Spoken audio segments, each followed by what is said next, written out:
Welcome to the Bold Moves How Did You Know podcast. I'm your host, Kristen Rocco, and today I'm bringing in a co-host. Yes, I'm calling you a co-host, Tyler, for this special episode. I'm being joined by Tyler Hakes. He's the principal at the content marketing agency Optimist.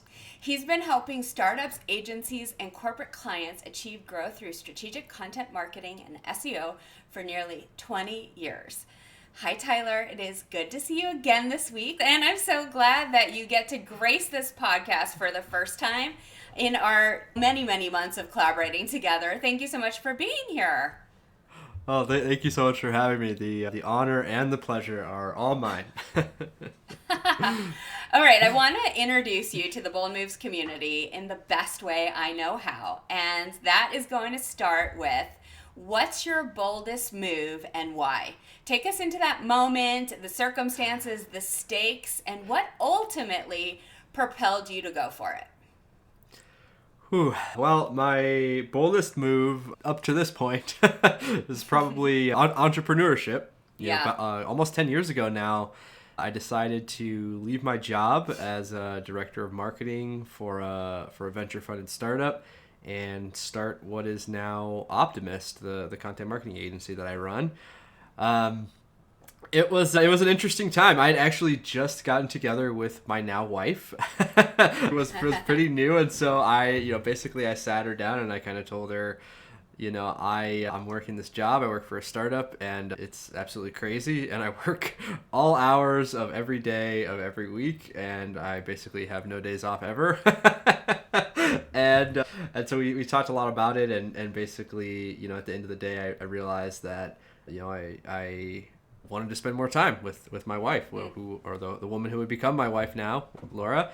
And so, we kind of made a game plan for how I would transition out of that role and out of the startup life to try to find something that was a little bit more balanced, a little bit more flexible. I have a little bit more control over my time and that kind of thing.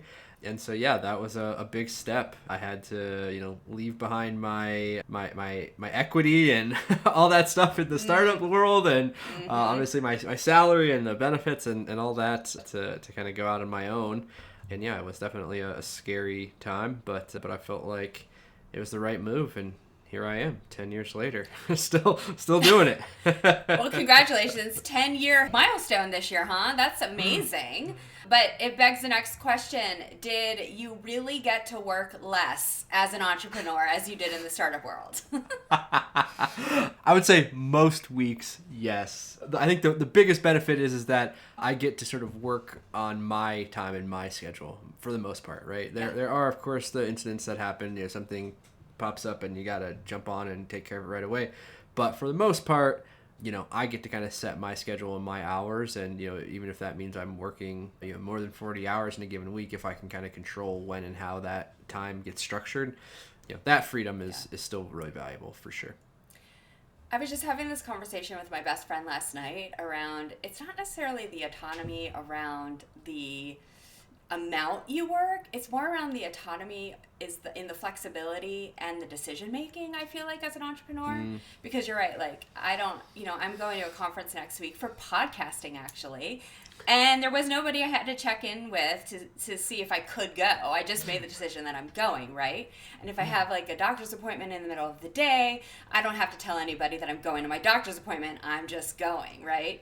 But that doesn't mean I'm working less than 40 hours a week. I'm definitely working much more than that.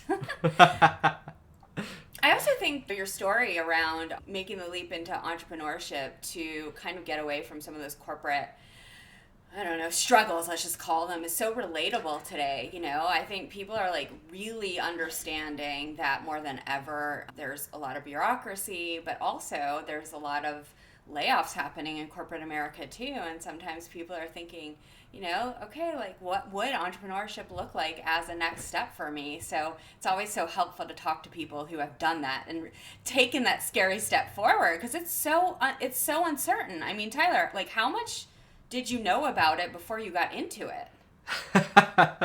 Not enough, that's for sure. A lot of it is learning on the fly. That's definitely a big part of it.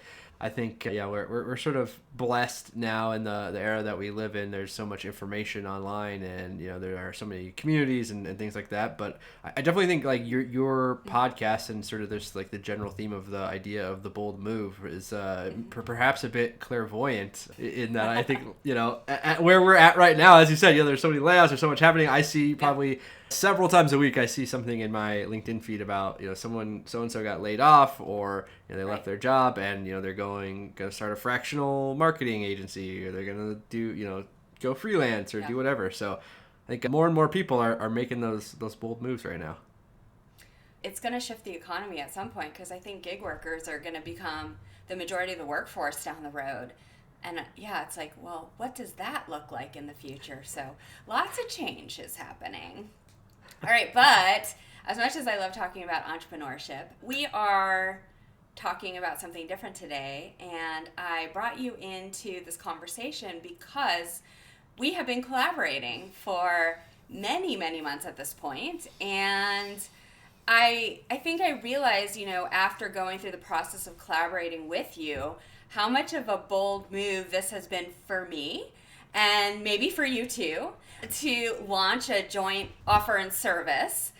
And, the theme for the podcast this season has been about being bold inside of your bold move. And of course, we just both talked about the fact that we're in a bold move with our entrepreneurial journeys. But what does that look like when you're trying to navigate being an entrepreneur and creating your own opportunity for yourself? And so that's what I'm excited to talk about today. So a little bit of background for all the listeners. I wanted to explore this topic around spotting, understanding, and exposing a new market opportunity as a pathway for making a bold move. And I think that this can be true. This type of bold move inside of a bold move can be true whether you're an intrapreneur or an entrepreneur. And so today we're going to peel back the onion on how we did this, how we created this new bold move inside of each of our businesses. And as I thought through our process over the last several months, I've built this 3-part framework for identifying and capitalizing on a new market opportunity. And we will get there. But without further delay, Tyler, let's tell everybody what we've done, which actually just launched within the last week or so. So what is this bold move that I'm talking about? What have we been collaborating on?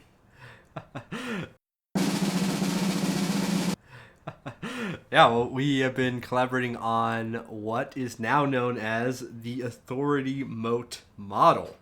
It's this new strategy, this new methodology for how companies can adapt and evolve their content marketing. And we've spent a lot of time digging into how different companies are approaching content marketing and how all of the challenges that are happening around content marketing and SEO right now, how content leaders are feeling. The answer to that question is burnt out. and sort of all of these different circumstances that are going on in the market, as you said, and really using all of that to help orient and help us piece together what a new future might look like, how we think content leaders can evolve and adapt to these current circumstances, and how we can also help in that process. Mm-hmm. I think it was back in April, we started having conversations, you and I, like any modern day professional does, right? Using LinkedIn, got in touch and realized that we had some very similar, a similar recognition of what was happening in our industry, which we'll get into. And then also a point of view around what the best way is to navigate the shifts and move forward. And so when, I talked about this theme around spotting a market opportunity and capitalizing on it as a way to make a bold move within your bold move, that's what we're going to be discussing today. And for Tyler and I, I think lots of listeners know by now, but in addition to hosting the podcast, of course, I run a content marketing consultancy called Bold and Noteworthy Marketing. And Tyler has been running his content marketing agency, Optimist, for 10 years, as we just learned. And so we are peers in this industry, and whereas probably many other people in different industries are also having conversations around what's going on in their industry, we were full into what is happening with our industry with AI. AI has been the conversation of marketing, content marketing over the last, I don't know, a couple of years maybe, right, Tyler? Yeah, probably going on 2 or 3 years now. Yeah. 2 or 3 years. But really, like, I think with open AI and ChatGPT, I think that's when it took on a new life and really started catapulting us into this discussion of like, oh my gosh, this really has the capacity to change everything, to disrupt everything. And we saw how people were able to create content with the push of a button. And then we saw how AI started to replace your search experience online. So you all who go to Google and type in a question, you're going to be confronted with an AI overview answer rather than blue links to take you inside different websites. So it was this reckoning point for our industry. I like to say our industry was on fire, and I don't think you could like open LinkedIn without seeing a new commentary on AI for several years. What was your experience in the seismic shift for our industry? What were you experiencing during that time frame, Tyler? Yeah, well, I think a lot of what I was experiencing kind of turned into some of the foundational stuff that became the Authority Moat Model, right? So in the model we talk about this idea of like the content factory and how SEO was really driving this push for volume and for putting out tons of content, for the last 8 years, 7 years, however long it was leading up to AI.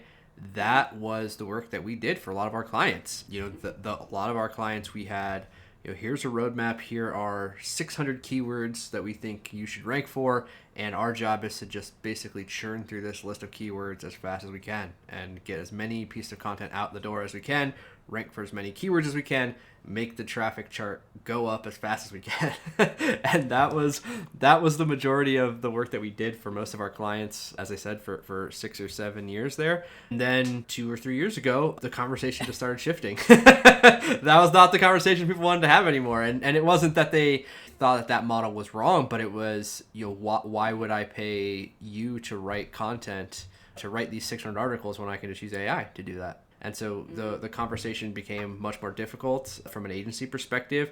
And then I think on the flip side of that, there was a ton of new conversation that was happening around how is AI changing the value of SEO in the first place, right?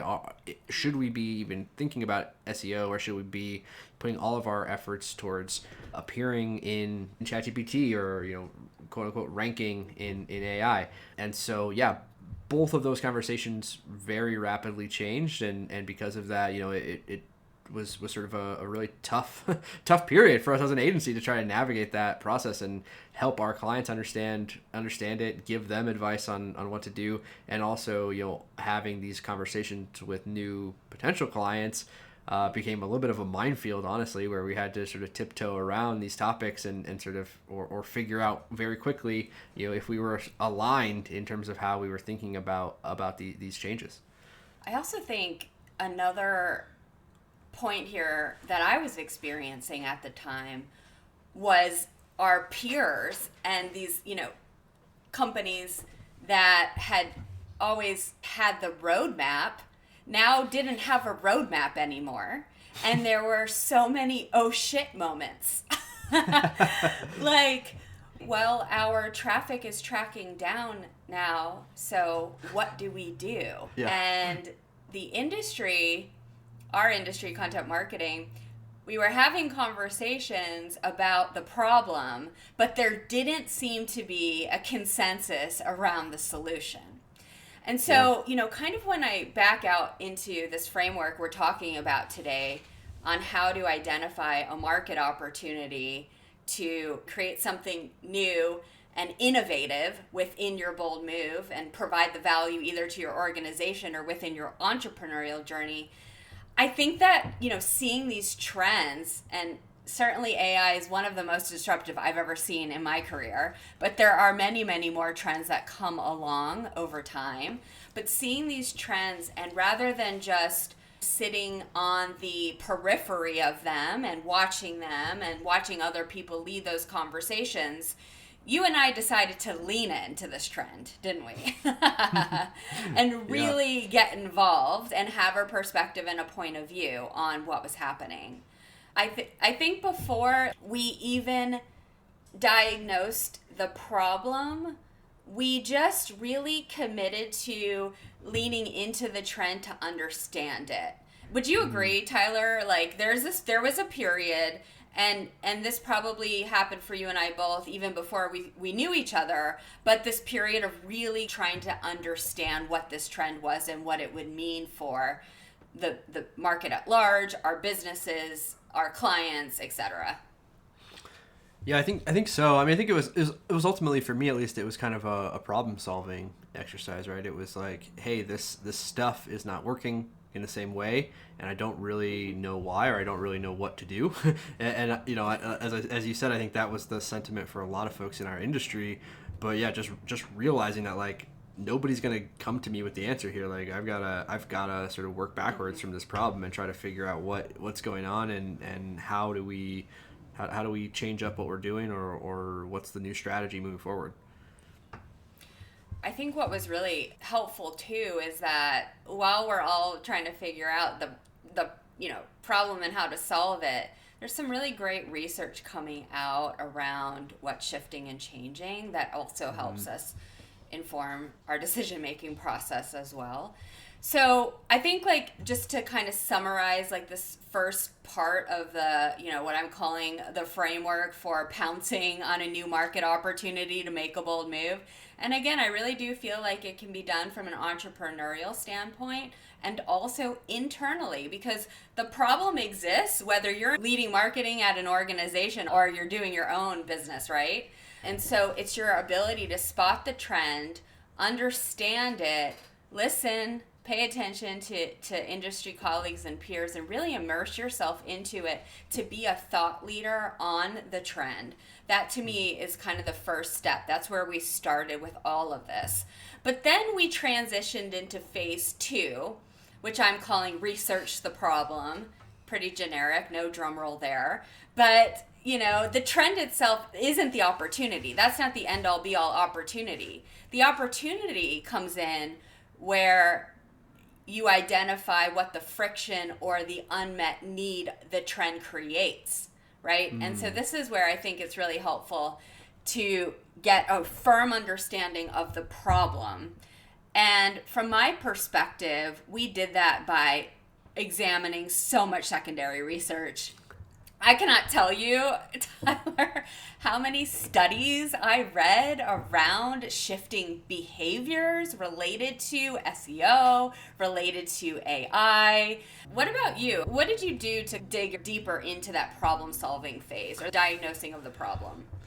I think the main thing I did, honestly, sort of absorbed a lot of that research by osmosis, I think, of the conversations that we were having and the conversations that I was having with other people, the posts on LinkedIn, kind of all that stuff. I think for me, it was mostly about trying to understand some of the conflicting views and opinions that were coming out at that time and are still coming out, honestly, right? So that was one of the hallmarks, I think, of sort of this whole process for me, was just recognizing that everyone was sort of in the same reality. There was there's been a period now for however many months where, most people's traffic charts were going down, and everyone was posting on LinkedIn about it, and all of them came to different conclusions about what it meant and how to respond. Yeah. And so I think that was, first of all, a sign that there was like something bigger to sort of be discovered here.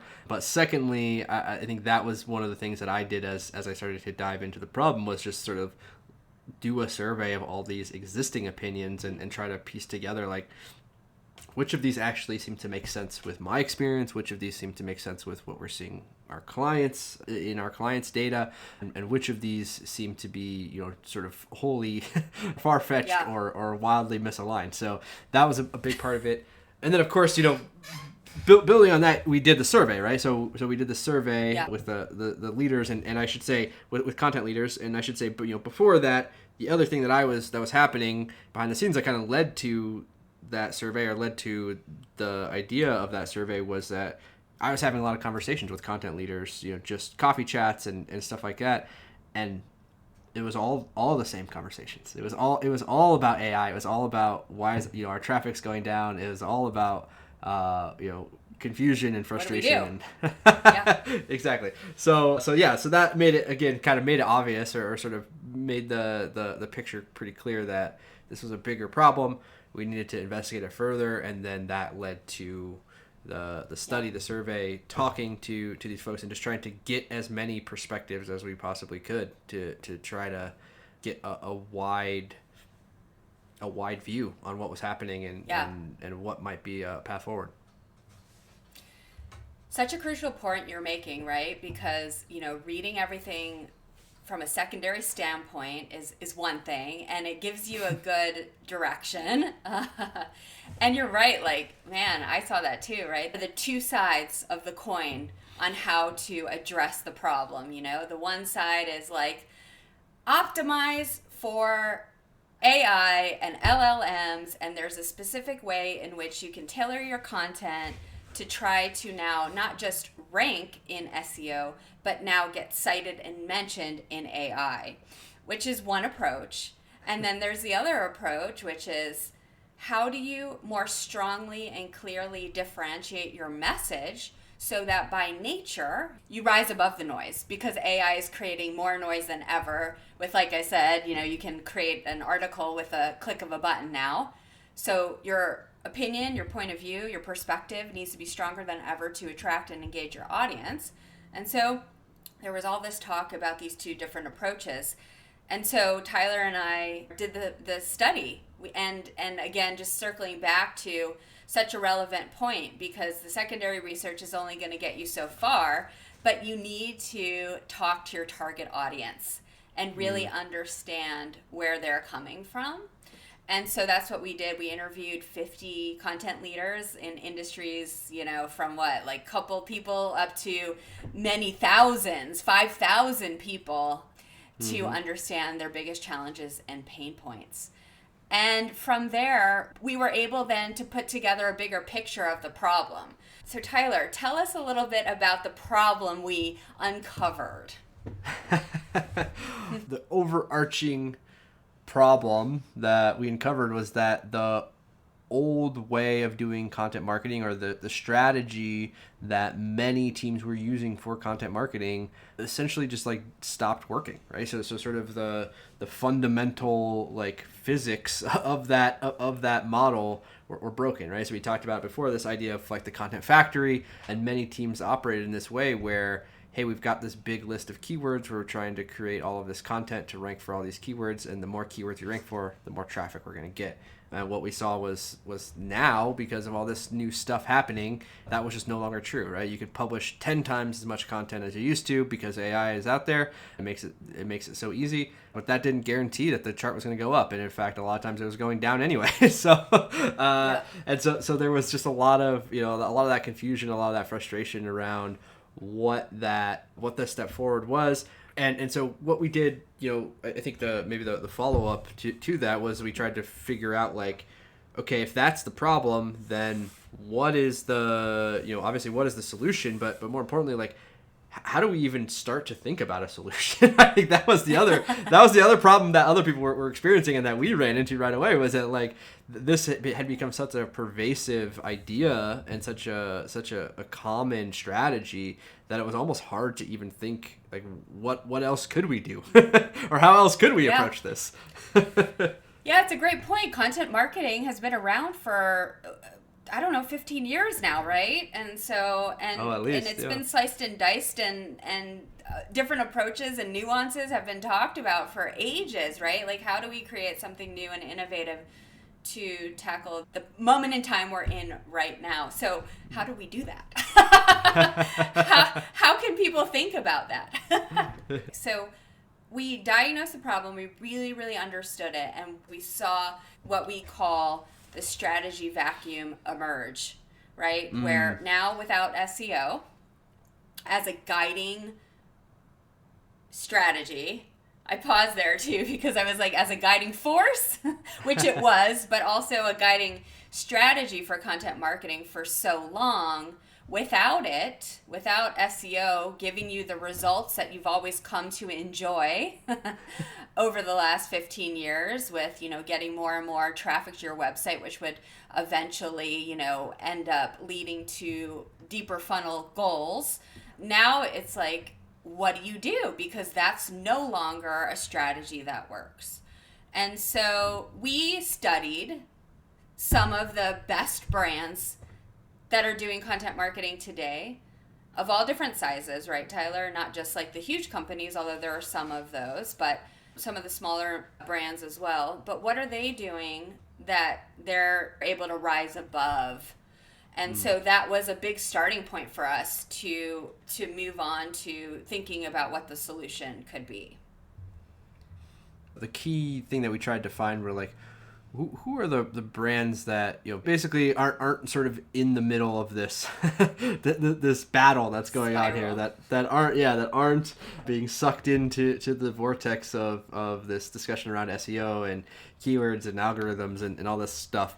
And I think the other thing too is that we wanted to find examples of companies that really stood out in like a crowded space, because I think that's the other force that's at play here, was that AI has created such a convergence of thinking and a convergence of content, and it's just created so much sameness that almost every company at this point, I think, feels like they are one of many. And so it's like, how do we use content to create some kind of differentiation, to create some kind of space that can be ours, that we can defend and own in the market?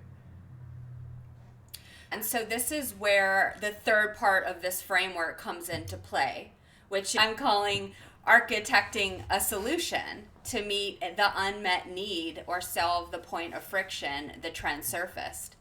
And as you're saying, we looked at different examples that were case studies of brands that were out in the market and sort of rising above the noise because of something they stood for strongly, and not having to, tailor everything they're doing just to compete on traffic.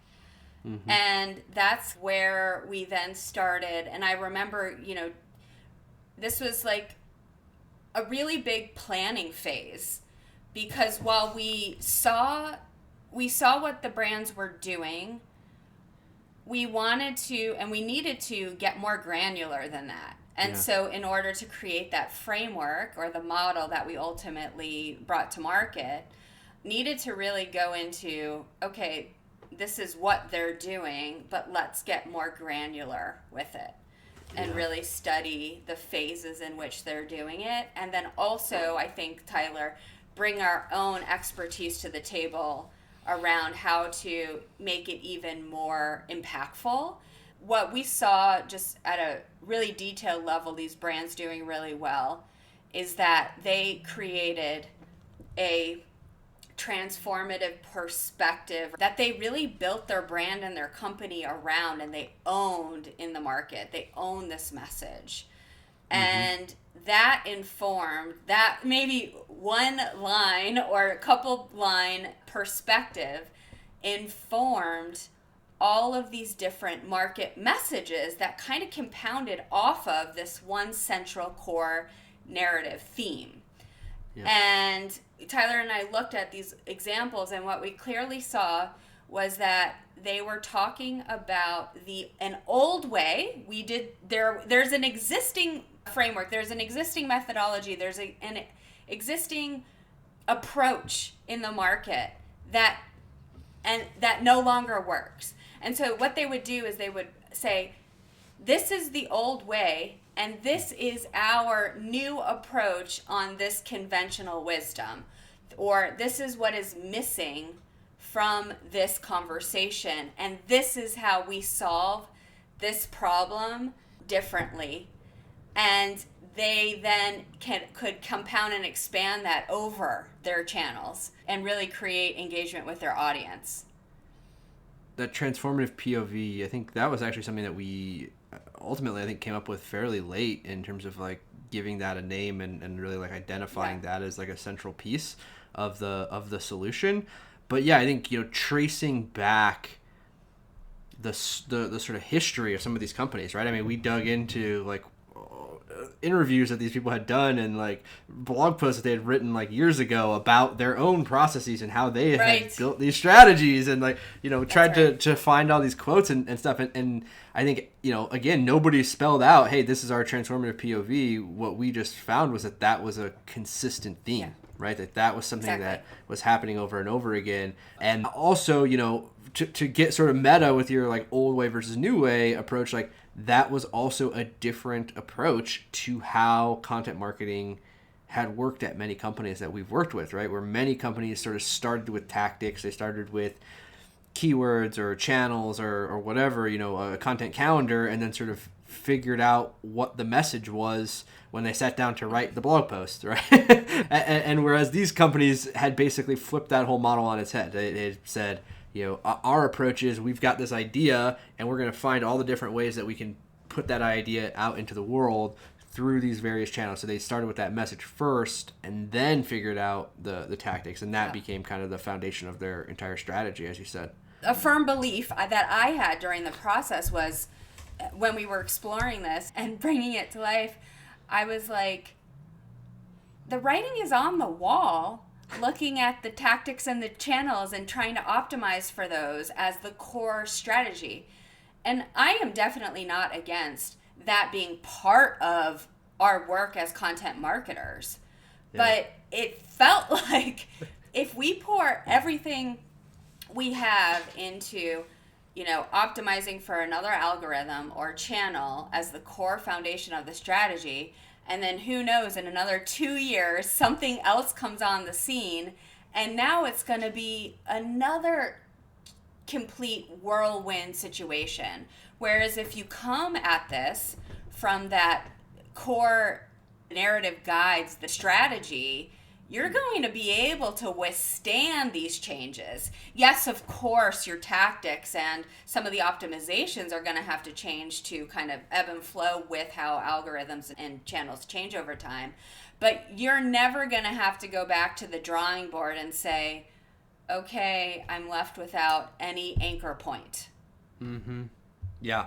Yep. Yeah, and again, I think that was the place where a lot of people found themselves, right? The strategy vacuum, the idea that you talked about. So I think that was the thing that we were looking for there as we were thinking about architecting this solution is how do we give them some kind of anchor, something like what should they be anchored to, and what should that look like? And so that was kind of an aha moment, I think, for us as we were going through that process, was to identify and say, oh, okay, this is the dot that we're trying to connect, and we need to figure out where that connects to a new way forward. And that is kind of how we landed on that, I think.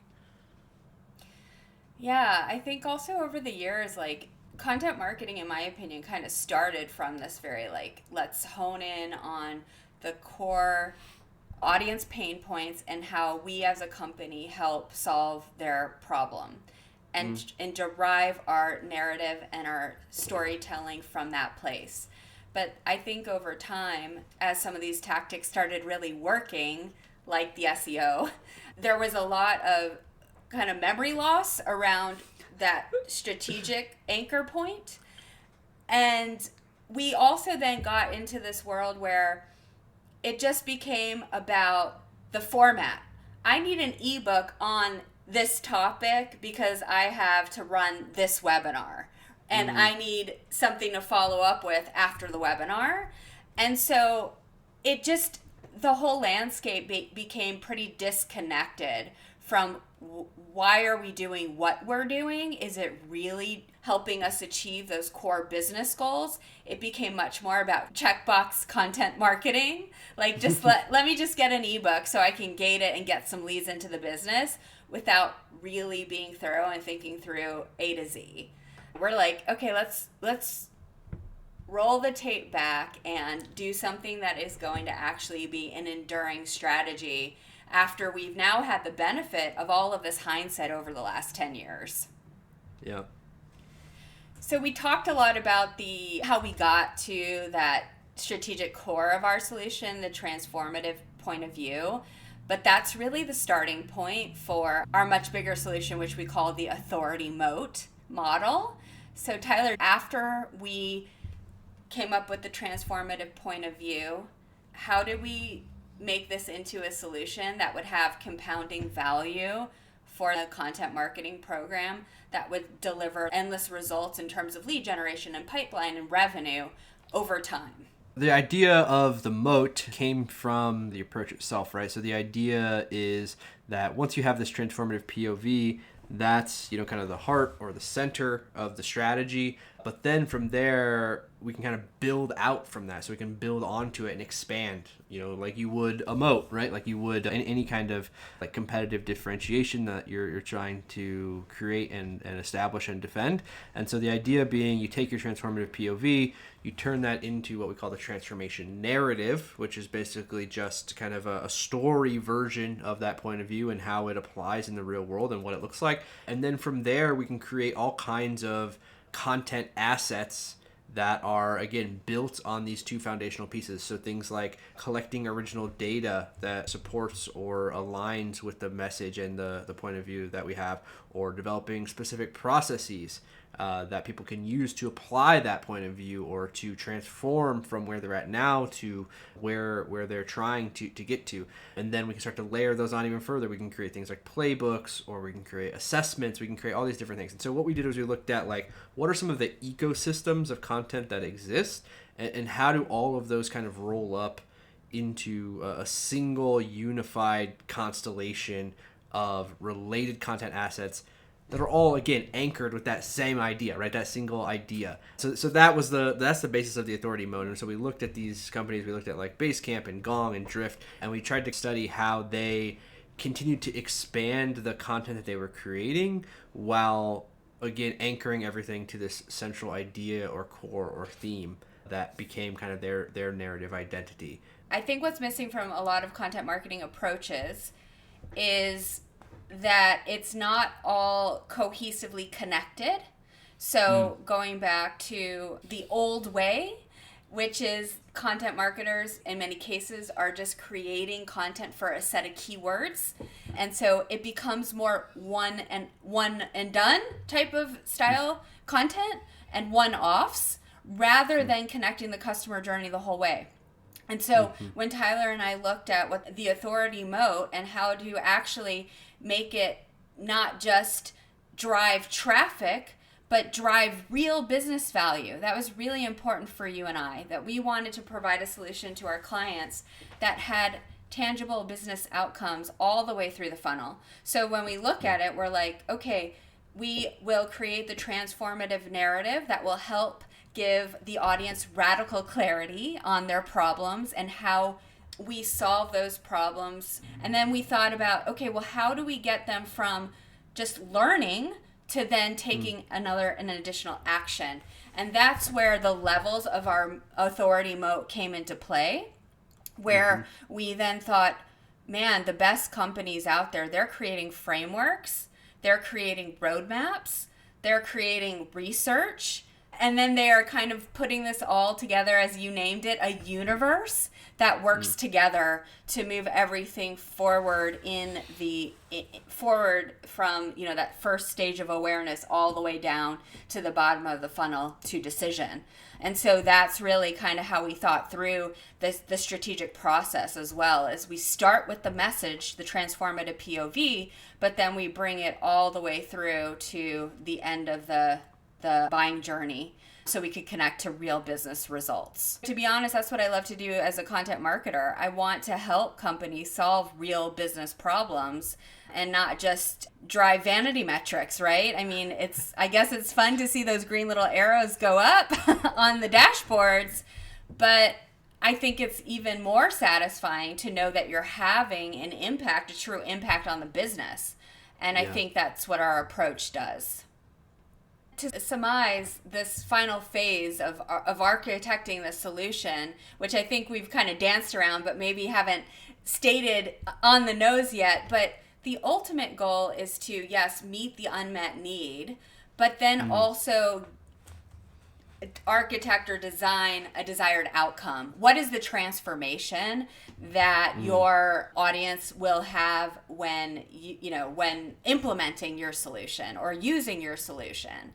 And for us, as we connected all of these dots, as Tyler said, we took it from that industry disruption happening with AI, really getting clear about what the true problem was around the strategy vacuum emerging, and then why would this particular thing we're suggesting be the best choice moving forward for an enduring content strategy for the long term.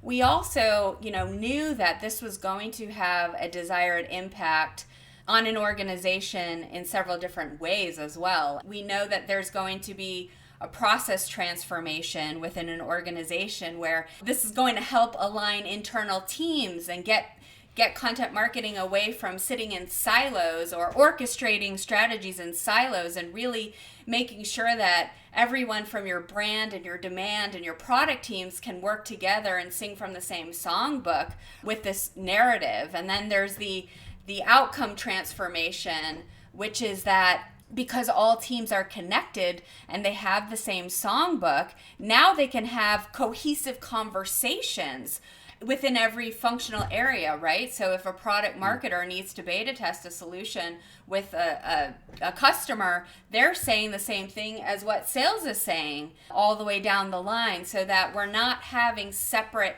conversations. There's one core message driving all of these conversations across every part of the organization as well. And then, of course, we've already talked about the ROI transformation.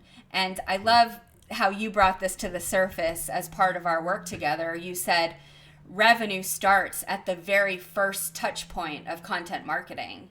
So we need to think about how are we going to, that first touch point with us in terms of what they're consuming by us, what kind of mindshare are we going to create within, that buying journey that may not ever come to a close until 18 months later. We need to make sure that what we're saying is going to be memorable for a long time, so that when they are ready to buy, they'll think of us. I think those outlining those transformations was the strongest pieces where again, we had to kind of connect all those dots. We had to go kind of all the way full circle with the idea and bring it back around to say, how does this address all those challenges again, like I was saying before, and also like how does it paint a new path forward? How does it give people a new idea of what things could look like in the future? And so I think that was a really full circle opportunity, or full circle moment in the process for sure.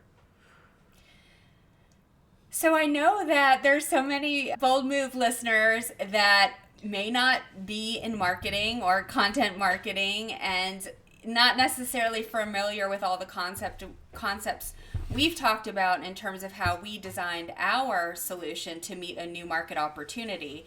But I think that's not the point. What I want to stick is that the broader theme here is around when there's a disruption in your market, it really is a key opportunity to lean into, to develop something new and keep your momentum going within a bold move, whether that's within an organization or on your entrepreneurial journey. It's a really good way to show your leadership around your area of expertise. Tyler, out of all the things we discussed today, what do you think are some of the most important pieces of advice to get started spotting a market opportunity to make a bold move? Does anything pop out? Yeah, I think probably the most salient thing in my mind is that idea of like a lack of consensus, around something that's happening. So, when you start to see a lot of people talking about similar problems or talking about problems that they're having in general, even if they don't necessarily seem all that similar on the surface, but the solutions and the recommendations and the gurus and the consultants and all the people are sort of saying different things about what it means or how to approach it. I think that's a good indicator that there is a sort of a foundational shift that's happening, and that people have, all the pieces haven't quite settled or are not settled or are in motion still. And so that tells me that there's probably some kind of transformation happening there that could potentially be an opportunity. I have so enjoyed this conversation, Tyler. Thank you for coming on and walking everybody through how we've approached this over the last several months. And, this was my first time leading anything like this, and it really did feel like a bold move as I was doing it. And it still feels like a bold move today because we are out there actively, talking with potential clients about implementing the Authority Moat Model within their businesses. And so the work always continues, but this is one of the best ways that I've been able to create momentum in my business. And you've been such a helpful collaborator. So let me publicly express my gratitude to you for being with me on this journey. Thank you so much, Chris. Again, the pleasure all mine. Thank you so much for your collaboration, and thanks for your partnership and your ideas and your accountability and your follow-up emails. Those are the key to our success. So thank you so much. Okay, wait. There's one more question I have to ask you, because I ask every guest on the show the final question, and I can't let you out of here without asking that of you. Okay, what is one piece of advice you have to keep our bold momentum going and courage going when the initial excitement fades and the real work begins? Whew. Well, I'll say this. I think every person is perhaps a little different in sort of what motivates them and what keeps them focused and motivated on things like this. For me, I can tell you, it's about progress. It's about measurement. So, the big thing for me is having an idea of what is sort of the incremental success that we're seeing, even if it's not an overnight sensation. It's not like we went viral on day one and everything exploded. So I think it's about looking at the incremental effects and the compound over time. And for me, that's what's sort of exciting, is to be able to look at that and say, okay, well, at this pace, if we keep doing this, here's what we can expect to happen in 3 or 6 or 12 months from now. So I think that for me, that's what's motivating, is to see some kind of movement, see the chart going up, even if it's not, straight up kind of arrow. Yeah.